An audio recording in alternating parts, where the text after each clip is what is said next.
So, we got our second news video, and unfortunately, we got some details on the Pitch Black match, and I say unfortunately because the Pitch Black match seems like it is nothing more than just a sponsorship deal with Mountain Dew for WWE, so it does not necessarily mean that it is a new gimmick match for Bray Wyatt and a way to further drive the uniqueness of the Eater of Worlds. It does seem like it is just a pair with Mountain Dew, as Mountain Dew Pitch Black Soda will be making its return. Which, I mean, I know I don't drink soda that often, but I've never heard of Mountain Dew Pitch Black. So maybe doing something with WWE will allow more people to actually know what the heck Pitch Black Soda is and help drive sales for Mountain Dew. But either way, hopefully it is a lot better than the last time WWE did a sponsorship deal and a match was affected by it, which was WrestleMania Backlash and Damian Priest versus The Miz during the pandemic era. Speaking of things of... Well, I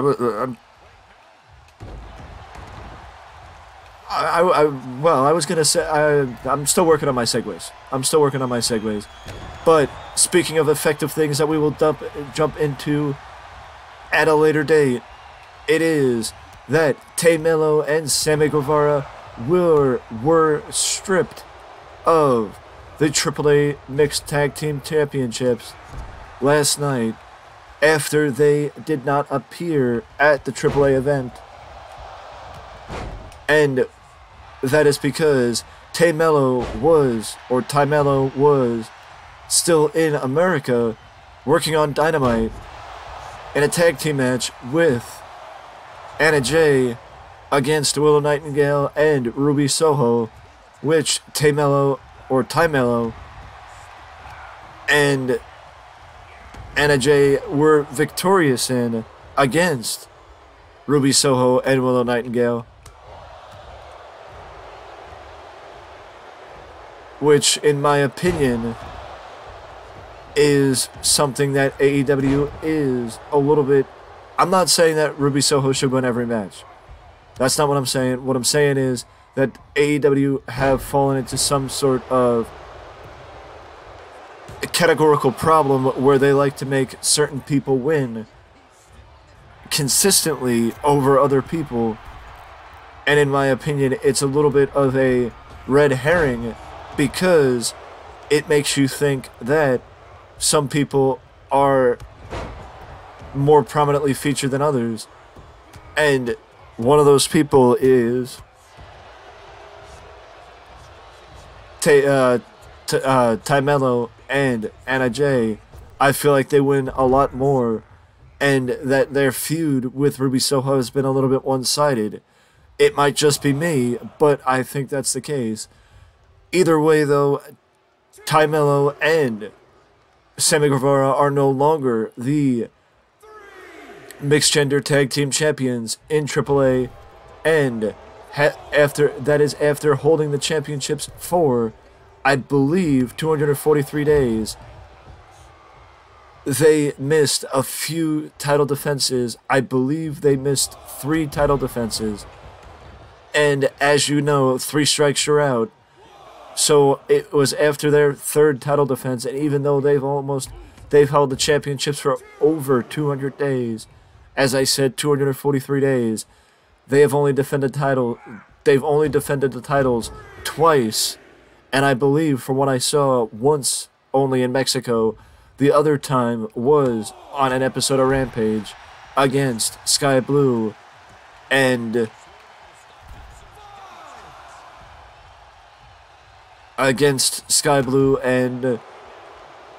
someone whose name is escaping me. So if you yourself remember, please feel free to let me know. But either way, we will break down that. Well, actually, we will break down the rest of the AAA card in the next news video.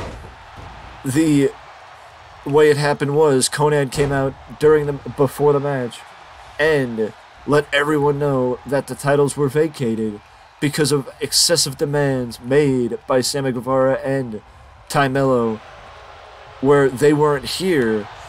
In reality, it was because Ty Mello was double booked.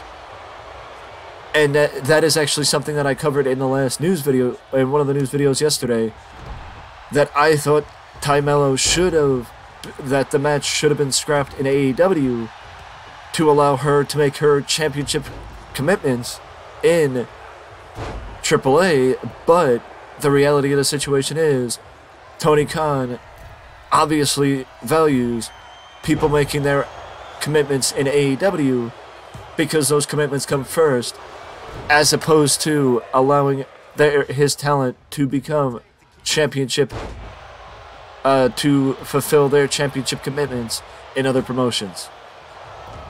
Sound familiar? Kinda does. But Flamer and Abisimo Negro Jr. are the new AAA mixed tag team champions, as Abisimo Negro Jr. and Flamer replaced Sammy and Ty Mello in the triangle match at last night's AAA event, and were victorious as a result.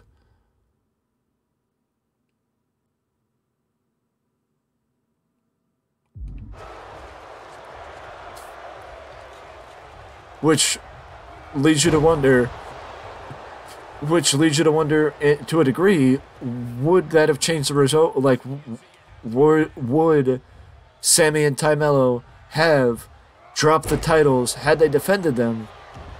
Or was it one of those cases of, or was it one of those cases of circumstances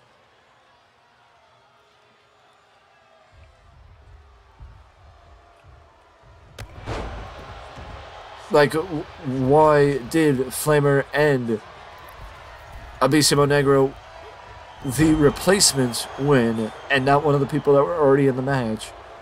That is a valid question in my opinion, and something that, well, only AAA really knows, because it was said in a report that AAA were extremely excited to be able to get the titles back on somebody on their active roster,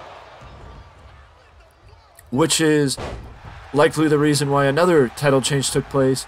But the one thing that was interesting was that if they said that if Kenny Omega would return to their roster, they would gladly give Kenny back the AAA World's Championship that Kenny held when he was the belt collector a few years ago.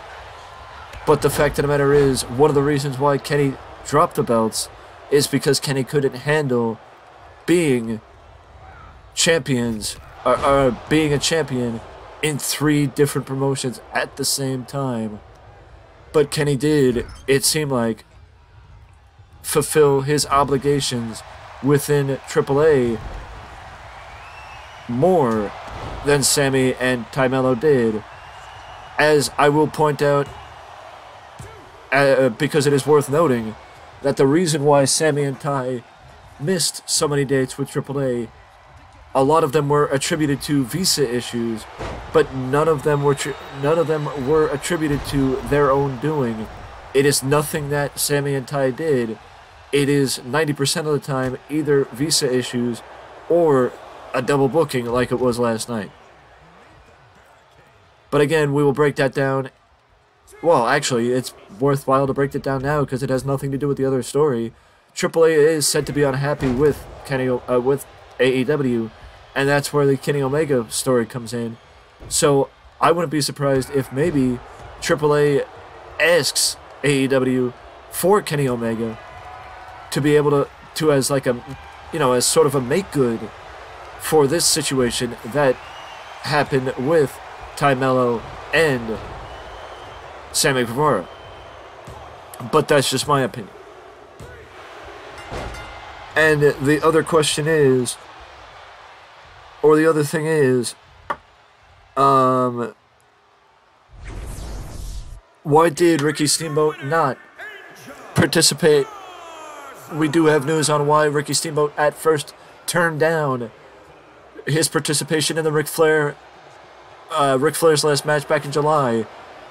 It turns out that the reason why Ricky Steamboat turned down his involvement and then ended up having his own last match to round out the year about a month ago, it is because when Ricky Steamboat found out that Ric Flair has a pacemaker, Ricky thought it would be for the best if he didn't compete, because he didn't want his legacy tied to that match in case something happened to Ric Flair.